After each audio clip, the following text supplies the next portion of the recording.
Circular economy is an economy where there is no such thing as waste. It is materials which we value for multiple uses throughout their lifetime before we reintroduce them back into the natural environment.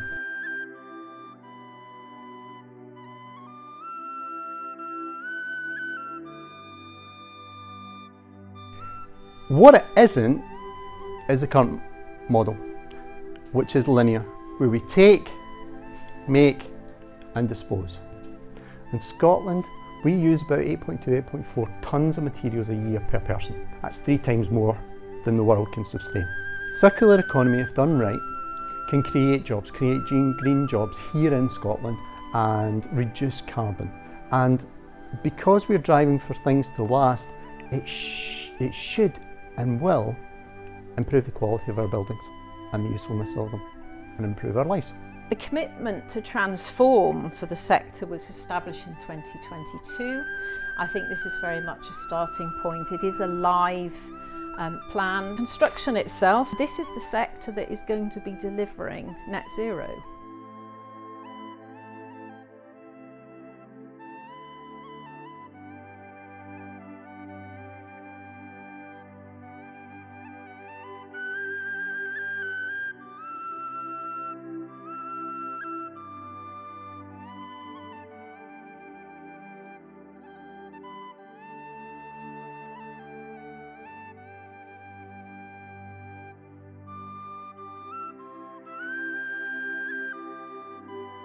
The National Farmers Union has said we need to eat less meat and we need to have fewer cows if we're going to save the planet. So why hasn't REGAS and the Construction Leadership Forum and the National Federation of Builders and the Scottish Government said we need fewer buildings?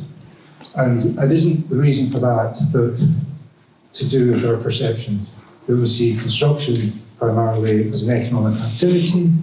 You know, construction equals consumption, equals growth, equals economy, equals jobs, equals turnover, equals financial security. Not construction equals consumption equals destroying our futures. And so, you know, how we see construction as a sector and how the rest of our society sees construction is half the problem.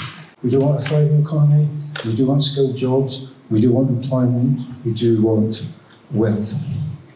So how do we detach those outcomes from using up the planet's resources, creating a lot of carbon and creating lots of toxic waste?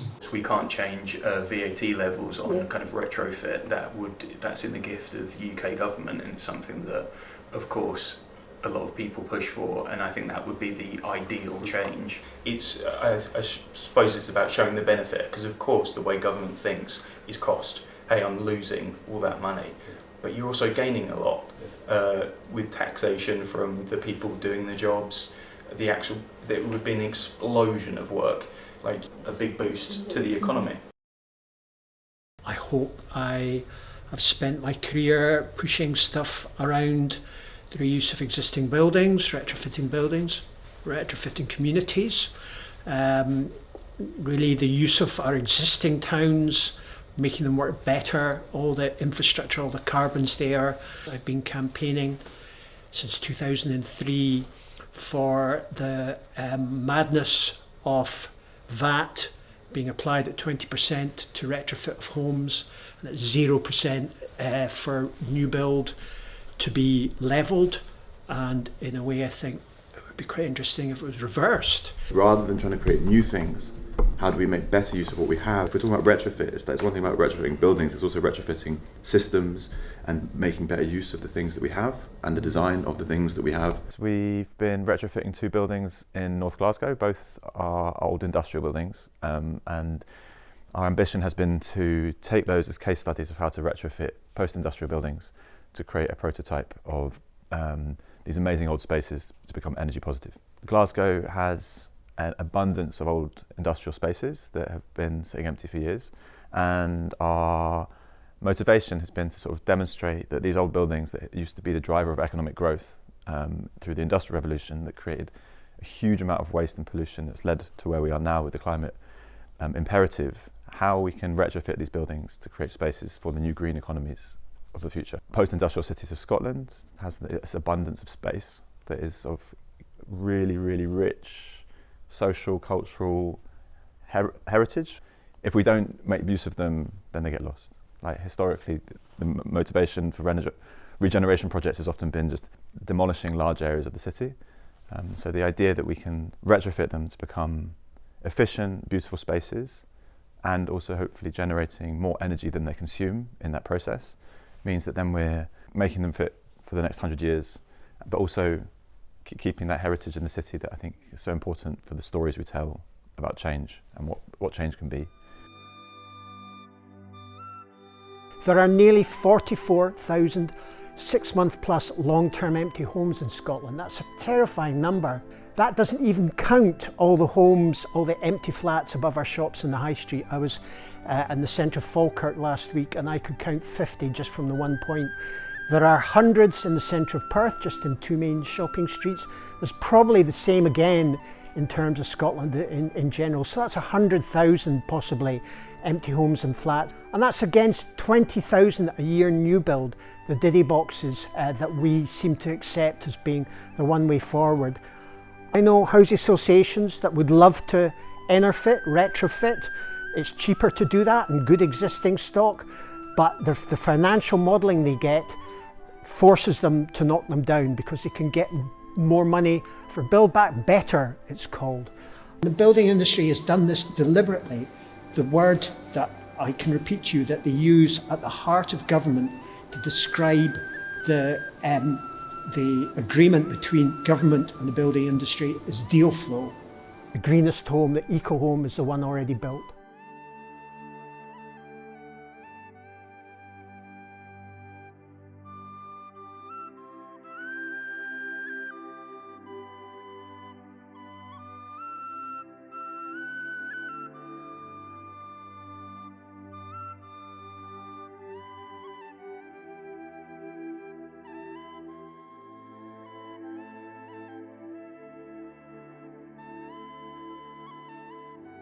Kinetech brick, wonderful product, any architect in the room, put it in your buildings.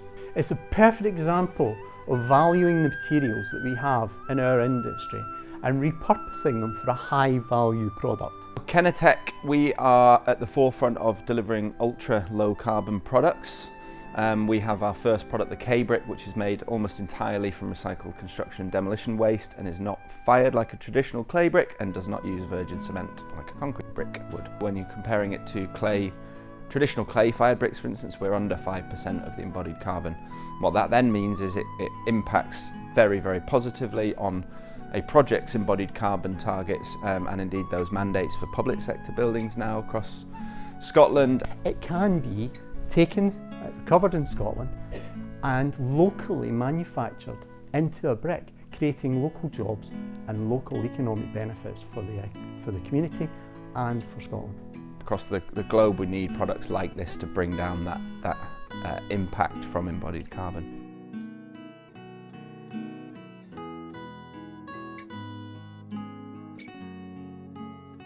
The hub idea actually is a good idea, I think, definitely. Yep. This idea of storing secondary materials so that other people can use them. I mean, there are a few salvage places, but there's not a lot, and there's certainly nothing on any kind of scale. The whole business could arise out of that. The whole ecosystem. Yeah, but maybe we have to have hubs that are by material, if you know what I mean. Yeah, so that metals are all go to there, glass all goes to there, whatever. It's kind of a mindset issue, which is a bit skewed and wrong at the moment, isn't it, today, where everyone wants something new and shiny, and the idea of reusing something and actually, or valuing what we have is kind of thrown aside. If we could help people understand that these things actually have a value. You know? I think it's scale as well, Sam, because there's a perception that it's too difficult to do things because it's all small scale and collecting everything.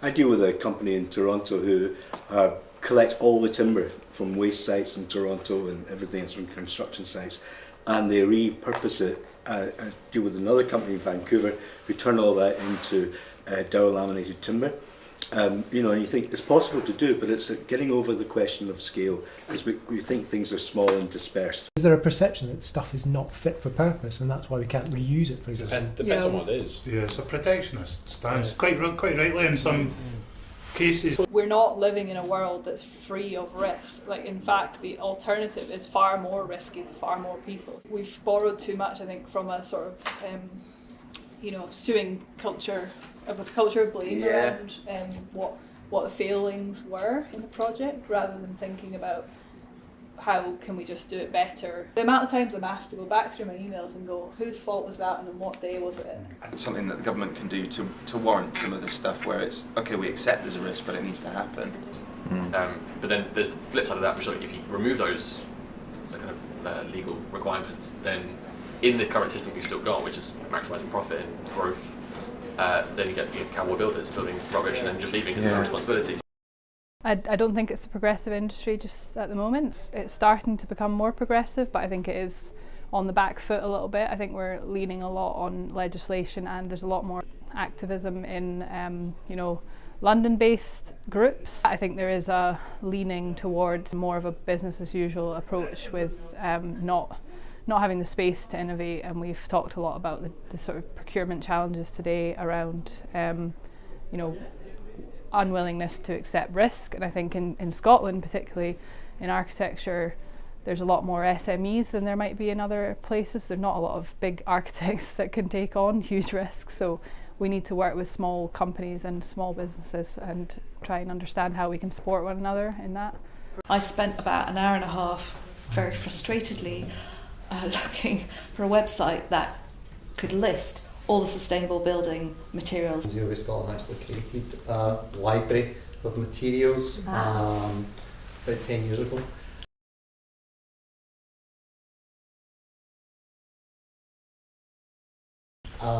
Is on the Architecture and Design Scotland website, and it's now in Glasgow City College. They keep it in reception so that it can be viewed by everyone, and as far as I know, what they told us in December is they keep it as up to date as they can, because they're also going through the train the trainer and train the student process, so that is what they physically use. I think most of you are aware of the massive challenges in the construction industry. Half of landfill around the world, massive, terrible impacts. We can reprocess, so we have a massive shredder on site. Any products can come back to us, we can shred them and they go back into our products up to about 30%. And it improves the products actually, which is good for us.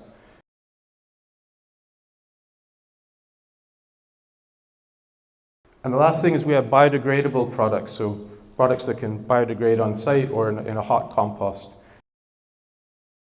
I work for Balfour Beatty Construction in Scotland, and I head up supply chain development. The reason I was invited to this was just that I've been active quite a lot in particular with the circular economy bill for Scotland, and I've also got a huge passion about doing the right thing from an environmental point of view and looking at how we can transform our industry. When I started out in my journey in working for all these companies, climate action was not even thought about. And when I think back about some of the decisions that I was involved in or made, they weren't maybe the right decisions in hindsight looking back, given the climate emergency that we're in today. So I feel I need to try and help reverse some of those matters. Sometimes you just think, boy, I'm overwhelmed by all this challenge. This challenge is just huge. And by the way, we've only got till 2045 to fix it. Well, actually, we've not. We're kind of in the zone now. We should be fixing it now. The whole process of starting to fix 2045 is now. Fife College, one of our main electrical suppliers of lighting, we sat with them and said, look, you're bringing a ton of cardboard, paper and plastic with your product. We need to find a better way of doing that. So we came up with a process where we get into a room with them, we digitise the pallet in a way that when it comes on site, someone's got the digital device, the phone, scan it, and it tells them exactly where that has to be delivered to, because that's where that is being fitted. And all the components required to fit those lights and controllers will be in the same pallet.